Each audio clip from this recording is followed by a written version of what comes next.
अस्सलाम वालेकुम friends, everyday science YouTube channel की एक नई वीडियो में मैं आप लोगों को खुशामदीद कहता हूं।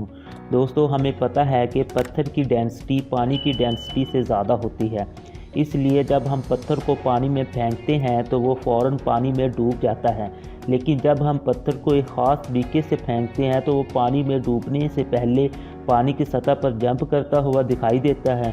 क्या आपको इसकी वजह मालूम है? इसकी वजह मालूम करने से पहले अगर आप हमारे चैनल पर नए आए हैं तो इसे सब्सक्राइब कर लें ताकि आपको ऐसी वीडियोस की अपडेट्स मिलती रहें।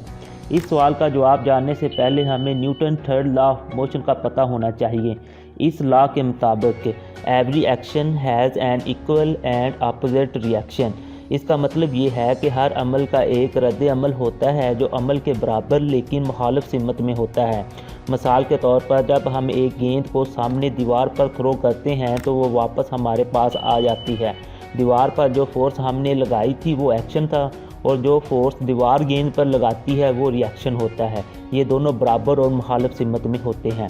अब हम अपने असल सवाल की तरफ आते हैं। जब हम किसी राउंड शेप या फ्लैट पत्थर को 45 डिग्री से कम एंगल पर पानी में फेंकते हैं तो उस पर भी Newton third law of motion apply होता है, जिसकी वजह से पानी भी पत्थर पर मुखालिफ सिमत में फोर्स लगाएगा, जिसकी वजह से पत्थर पानी में डूबने की बजाय उसकी सतह पर जंप करेगा और आगे मूव करेगा।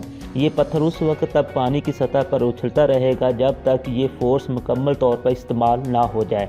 पत्थर को पानी की सतह पर सबसे ज़्यादा बार उछालने का वर्ल्ड रिकॉर्ड कर्ट स्टेनर नामी बंदे के पास है। उसने एक ही थ्रो में पत्थर को 88 बार पानी की सतह पर उछाला था।